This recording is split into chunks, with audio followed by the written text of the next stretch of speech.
Stanley, thank you for joining us on Diplomatic Channel. As a first-time politician in your home country participating in this first election without former President Robert Mugabe, what inspired you to go into politics in Zimbabwe? Well, participating in politics is different ways and shapes and forms. You know, some can cast their ballots, some can participate in protest. But I've joined the mainstream politics of participating as a member of parliament because I feel there's need for a change in my constituency, which is a rural-based constituency.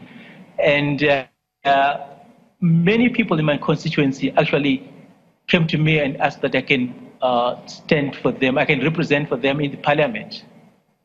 So would you have wanted to participate in the past? I mean, with former President Robert Mugabe still in control of power and the ruling party still very much in charge of Zimbabwe?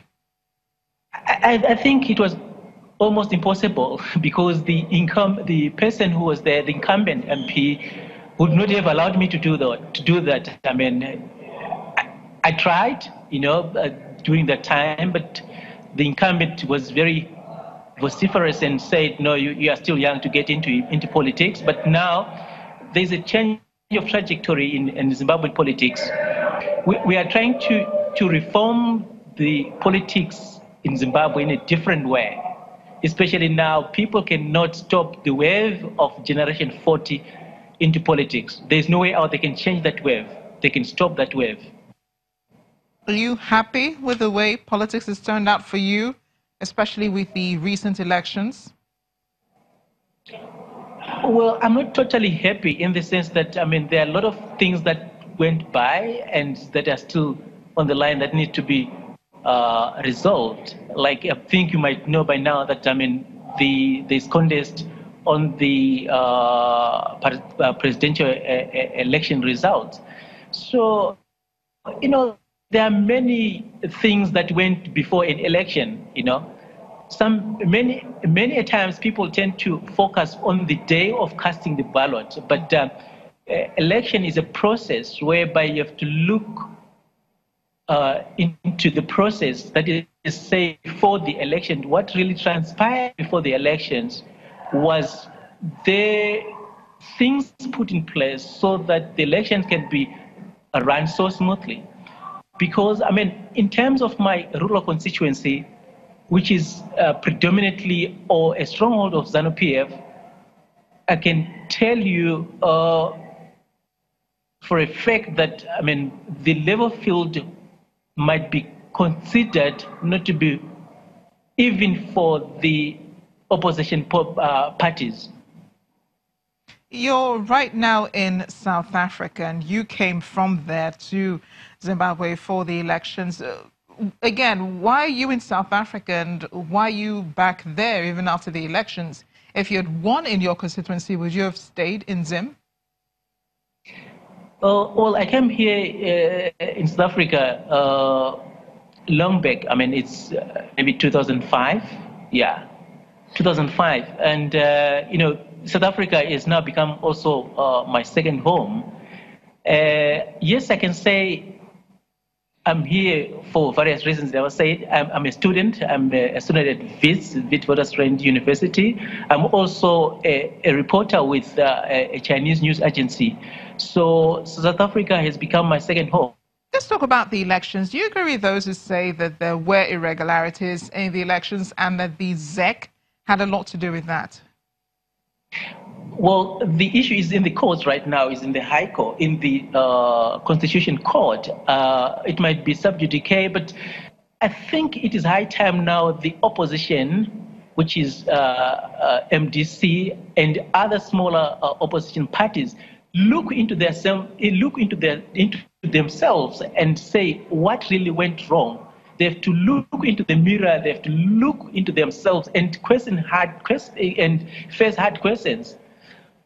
I think the opposition also has to blame because before the elections, there were some factions which led to a split of the opposition, whereby now we have opposition T, which is being led by Dr. Thokozani Kupe, and now and have MDC alliance, which is being led by Nelson Chamisa. So I can tell you that also led to them losing some of the votes, especially in their stronghold of Matabeleland and Midlands. Currently, President Mnangagwa would have been inaugurated this Sunday, but that has been postponed indefinitely because the opposition did file a case in court against the elections, saying that they have proof that there were irregularities. What do you make of this? Right. Well, the court now, the opposition was supposed to file a court application within 7 days. That is after the announcement of the election results.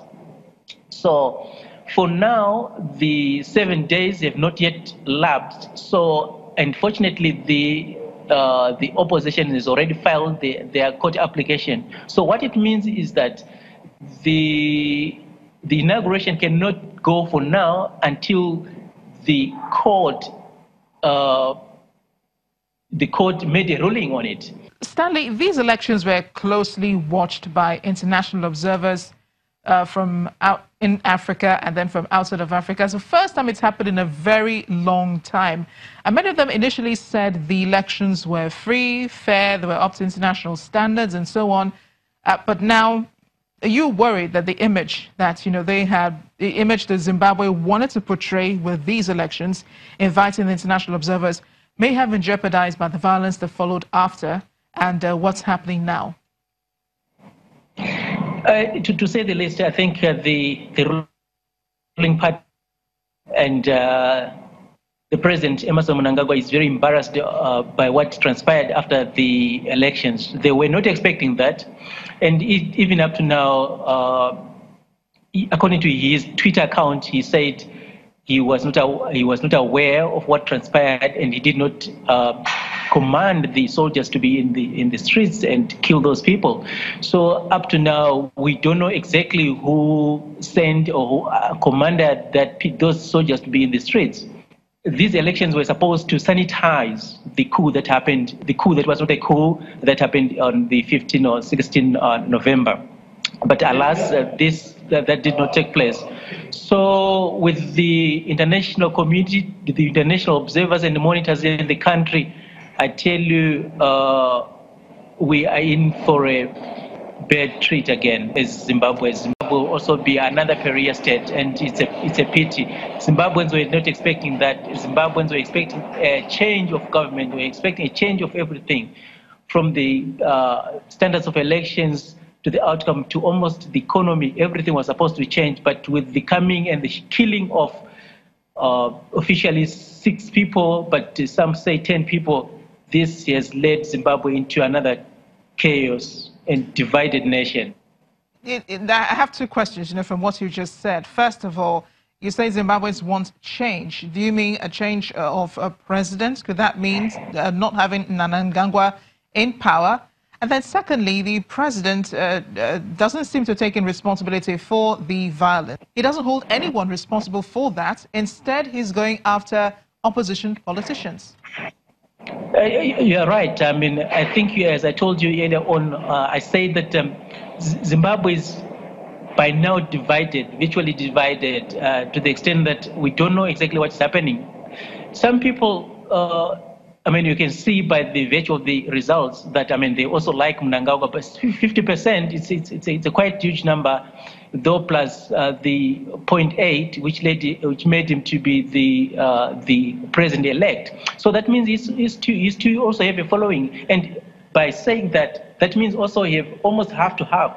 That means also 50% of the people don't like him, even including the people in his party. Then we come on to the issue of killings and shootings that happened in the city. It's a pity and it's a shame, and no person in Zimbabwe would want to be associated with that kind of situation.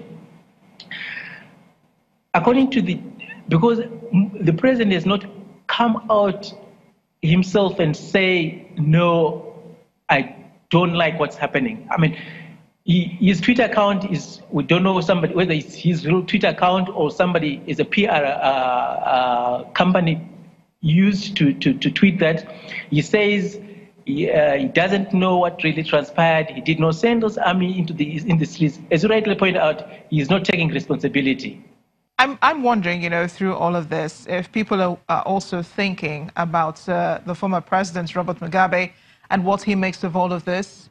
You think this is how, this would have played out if he was still president? Or do you think that this all happened because, of the way that he was taken out of office? Frankly speaking, for one, I would like to think that if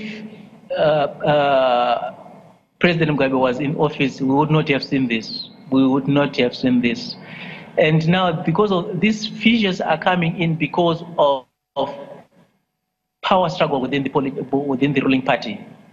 That is power struggle. Because from the rumors we are hearing is the vice president who was instrumental in the toppling of President Mugabe wants also to be the president. So he's thinking that this is the opportunity for him to be the president. And at the same time, Mnangagwa also wants to be the president. So they are kind of factional tug of war. Who is leading? Who is the boss? That's what's exactly happening. We don't know who is leading, who is not leading here.